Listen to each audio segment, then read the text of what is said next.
จังไดพวกท่านคือจังไดแม่นยุเขาเฒ่าแต่เป็นยังพวกเจ้าจังเอาเขา70 ปีแหละย้อนว่าเขามีเงินแม่นบ่ล่ะย้อนว่าเขาใจกว้างแม่นบ่ล่ะย้อนเขาให้เงินอยากได้เฮือนก็ปลูกเฮือนให้อยากได้รถก็ซื้อรถให้ก็เลยเอาแม่นบ่ล่ะแล้วบาดนี้สมมุติว่าเจ้าเป็นหลานข่อยเจ้าเป็นพี่น้องข่อยเมื่อแต่ต่างประเทศข่อยมีหน้าที่การงานข่อยมีเงินข่อยมีบริษัทข่อยสิบ่ให้เจ้าว่ามาเป็นบริหารนำกันข่อยสิบ่ฮ้องเอาหลานเอาลูกว่ามานั่งในบริษัทหั่นน่ะบ่แม่นลิ้นพักลิ้นพวกแต่ความไว้ใจมาเป็นคนยามข่อยก็สิเอาหลานข่อยมาเป็นที่ปรึกษาข่อยก็สิเอาหลานข่อยเอาลูกข่อยเอาน้องข่อยแม่นบ่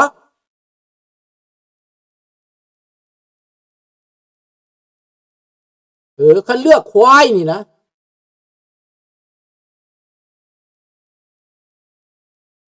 แม่นบ่ท่านวิรชนถ้ากลับมาลาวต้องห่วมแห้งห่วมใจด้วยการเลือกสิทธิการค้าการลงทุนการศึกษาอันนั้นเขามันมีอยู่แล้วท่านบุญลาวนอกเขาอยู่ในเป้าหมายบ่ได้เด้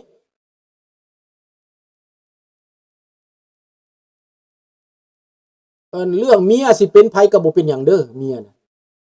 เมียเขาก็เป็นอเมริกาไปอยู่อเมริกาอย่างน้อยเมียก็เป็นทนายความเขาก็รู้จักกฎหมายรู้จักหลักการเด้อลงมาสบายดีน้องรัตดาวรถามบ่าคนแคนาดาคนฝรั่งเศสคนอเมริกาคนออสเตรเลียลาวนี่นะกลับบ้านนี่นะพวกเจ้าสิเลือกข้าเจ้าบ่หรือสิสั่งข้าเจ้า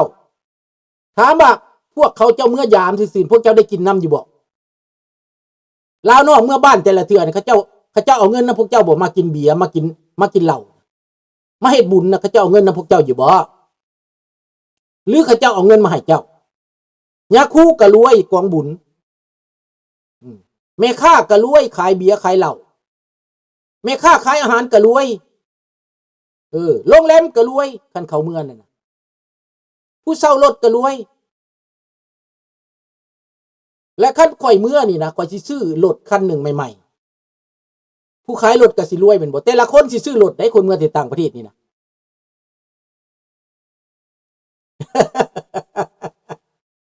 สมมุติเมื่อล้านคนก็ซื้อล้านคันพวกเจ้าคิดเบิ่งได้แหมใส่หัวคิดเบิ่งได้ดู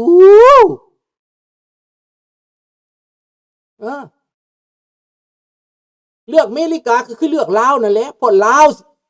วอยู่ในอเมริกานั่นจะต่อต้านอเมริกาได้จะตอบโต้อเมริกาได้เพราะมีความรู้เท่ากันลาวในต่างประเทศนี่มีความรู้เท่ากันกับอเมริกาได้เฮียนจากอเมริกามีบางเถื่อเป็นนายอเมริกาอีกคือในบ้านข้าพเจ้านี่ก็เป็นนายแคนาเดียนเด้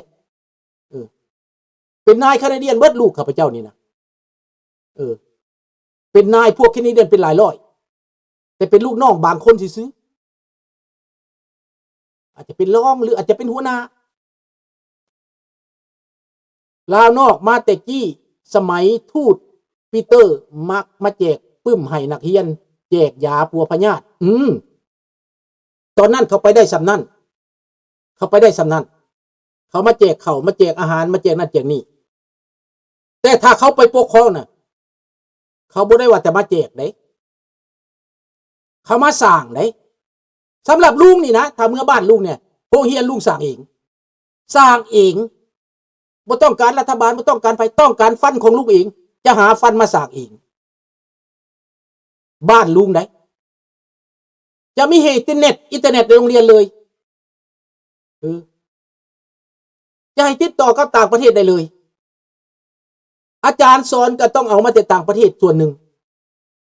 เอาพวกบำนาญมาอยู่มาสอนเห็นบ่เห็นทางแล้วบ่พวกเจ้าเห็นอะไรยังเห็นความเจริญแล้วบ่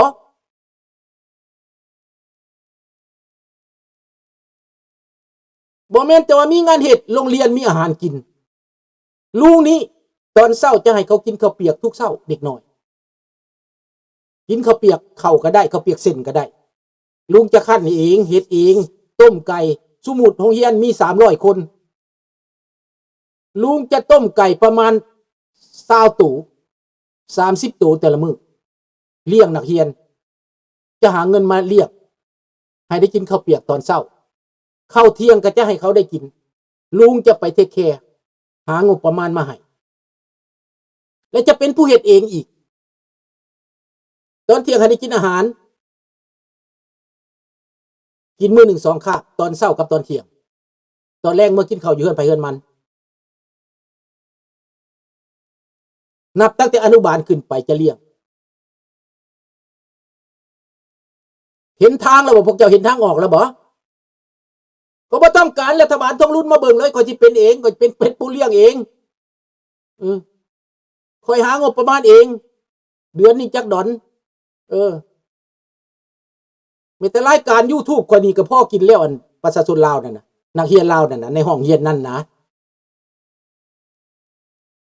รายการพัฒนาท้องถิ่นนี่นะลุงสุราลาเปิดขึ้นมานี่คนก็สิซอยมาเงินลุงอีกอ้าว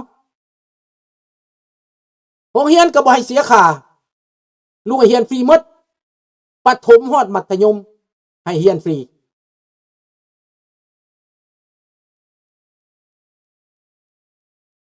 บ่อยากได้บ่แนวนี้พวกเจ้าบ่อยากได้พวกเจ้าบ่อยากได้บ่และสอนประสบการณ์ด้านการเมืองประสบการณ์ในความคิดความเห็นทฤษฎีเปิดลุงจะเปิดให้ว่าตั้งแต่น้อยลุงเป็นแบบใดใหญ่มาแล้วลุงเป็นแบบใดบ่เอาโรงเรียนเอกชนนี่ให้เขาเฮ็ดเอกชนอยู่ต่างหากอันนี้เว้าโรงเรียนหลวงแหละโรงเรียนรัฐนั่นแหละโรงเรียนบ้านนั่นแหละแต่เอกชนนั่นเขาหาเงินของเขาเรื่องของเขาบ่ไปแตะเขาไปอยากไปเรียนก็ไปเรียนเอกชนน่ะแต่อันนี้เว้าเรื่องของรัฐของหลวงนี่แหละลุงสิไปซอยนั่นคันเปิดประเทศเป็นประชาธิปไตยลุงซอยโลดลุงเมื่อลุงซอยโลดก่อนตายลุงจะสร้างความดีไว้เงินที่มีจะสร้างความดีไว้จะเป็นฟาวเดชั่นไว้เห็นบ่พอลุงมีประสบการณ์ในต่างประเทศพอแห้งแหละ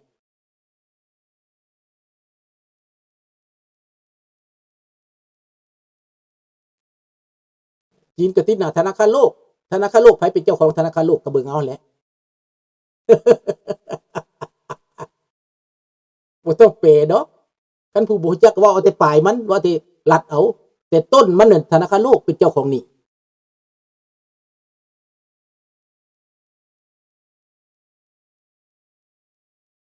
ลูกไปยามห้องหมอใดในลาวมโหสถแต่ก่อน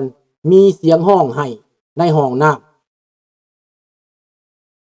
มันก็สิมีไปเบิดแหละพอบ่ได้รับความยุติธรรมเด้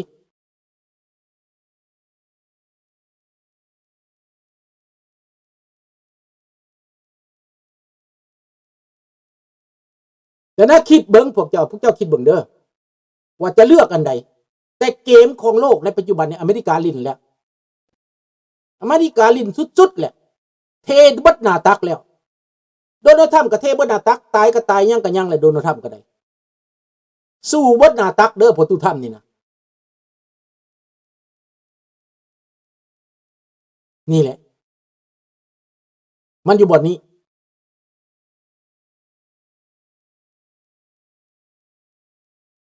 ถ้าประธานาธิบดีเป็นอย่างไปรองประธานาธิบดีขึ้นมาแทน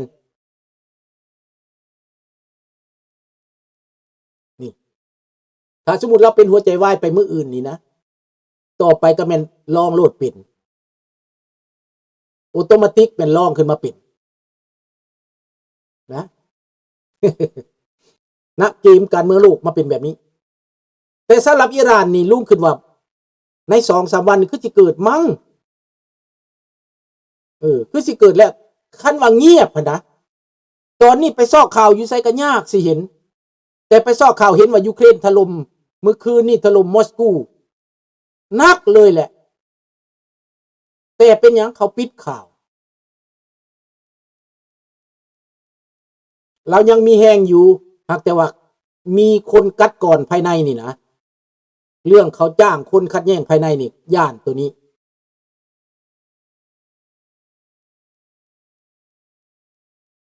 ลุงก็ว่าผ่าน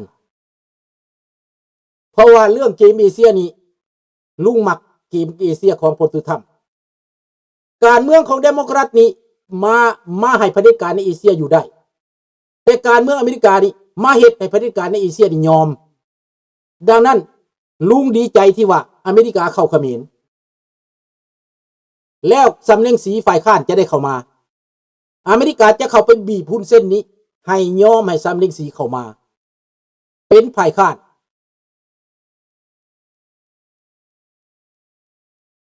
ท่ามเตรียมพร้อมอิหร่านคิดว่าได้2 วัน 3 วันข้างหน้าบางเทื่อวันเสาร์วันอาทิตย์นี่แหละมื้อนี้วันเสาร์แล้วแรงวันเสาร์นี้หรือแรงวันอาทิตย์อาจจะระเบิดขึ้นแล้วหัวขาดแน่ๆแต่ถ้ำนี่บ่รอแซ่ดอก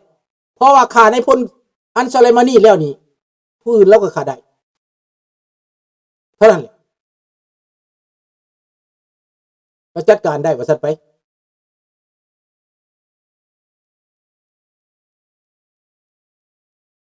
พอทุกท่านเราเห็นเราทันพวกที่ว่า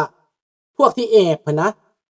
ดังคือฝรั่งเศสนี่แอบอยู่หลังกันอายาตอเลาะนี่นะแต่เราจะทำหู้เป็นยังสิบ่หู้แต่เราบ่อยากกันนั้นเราบ่อยากเว้าให้ฝรั่งโดยตรงเราก็เว้ามักรุ่งนั่นแหละนักได้เราเว้าได้จนเอาแว่นดำสวมมันแหละตาตูบไปหั่นแหละจนเราทำสัตว์นักได้เสียผลประโยชน์นักได้มักรุ่งนี่หมายความว่าอยู่ในการเงินของในฝรั่งเศสนั้นมักรุ่งเฮ็ดให้พวกการเงินฝรั่งเศสไปทางใดมักรุ่งต้องไปทางนั้นพอโดนัลด์ทรัมป์มักรุ่งนี่เคยบริหารการเงินให้พวกเขาห้องว่ากลุ่มการเงินของฝรั่งเศสนะกลุ่มการเงินฝรั่งเศสนี้เอาเงินไปค่าน้ำมันกับอิหร่านไปปกป้องการเมืองอายาตอเลาะห์พวกโคเมนีต่อต้านอิสราเอลแล้วฝรั่งเศสได้เงินได้กำไรน้ำอันนี้พวกมักรุ่งได้เงินน้ำอันนี้โจไบเดนเฮ็ดหยังหมดแล้วมีแต่ยุ่งยงปลุกปั่นเหตุการณ์ประท้วงให้คนล้มเท่านั้นแหละลูกชายตัวเองรอดนะเซ็นสัญญากับโดนัลด์ทรัมป์ว่าหยุดบ่เอาลูกชายโดนัลด์ทรัมป์บ่เอาลูกชายของไบเดนขึ้นมาขออภัยโทษให้และโดนัลด์ทรัมป์บ่ตามล่าแล้วรอดและลูกชายรอดแล้วเห็นบ่คันลูกชายโจไบเดนรอดแล้วโจไบเดนก็เงียบอันนี้มันสัญญาหลับกันได้เขาหลับกันได้เขาขึ้นยนต์ไปส่งกันได้ตอนลงจากอำนาจนี่โดนัลด์ทรัมป์ย่างไปนำทางเว้ากันไปบ่อยเราก็มิดติลูกเราวิทย์แหละลูกเราวิทย์จากคดีแล้วเราก็บิดธรรมดาลูกเราเข้าคุกลูกเราตัดสินผิดดิเข้าคุกแต่โดนัลด์ทรัมป์ปล่อยลูกชายเราอัมเนสตี้อนุญาตให้เราอัมเนสตี้ลูกชายเรามีจักเถื่อพ่อตัวเองปลดปล่อยลูกตัวเองจากคุกมีบ่เนรโทษกรรมให้ลูกชายตัวเองนะ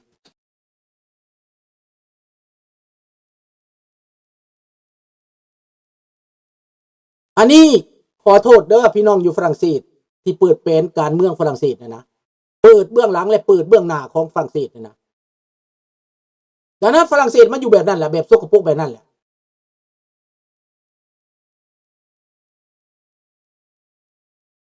เจ้าสวยได้แต่บ้านเจ้าเองและลุงเอ้ยทั่วประเทศเจ้าก็บ่สวยได้ดอกเจ้าสิมีขึ้นมาแต่ใส่อ้าวคนลาวมันเป็นหลายล้านคนไปก็เมื่อสวยบ้านไผบ้านมันตัววีเซอร์ก็ดีกว่าบ่ซอยตัวเจ้าสิให้คนไปซอยเบิดโลกก็ซอยบ่ได้ก็ซอยได้แต่บนบ้านข่อยนั่นแหล้วบ่อนข่อยกินข้าวกินน้ำบ่ข่อยใหญ่ข่อยสูงมากก็ซอยเท่านั้นเอาเงินส่วนตัวข่อยได้และแต่คนลาวมาจากบ้านมีบางบ้านมาเป็น20คนเขาก็มีเงินตัวบ้านไผบ้านมันก็ได้ยังบ่พอใจว่าสำนั้นน่ะคนลาวนี่มาจากทุกบ้านมาอยู่อเมริกานี่นะมาอยู่ทั่วโลกนี่นะ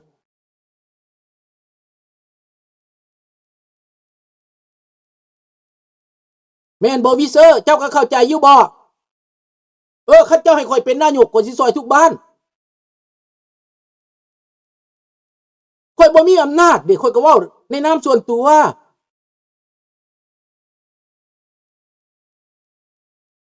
และคนอยู่นอกบ้านแต่ละบ้านนั่นน่ะ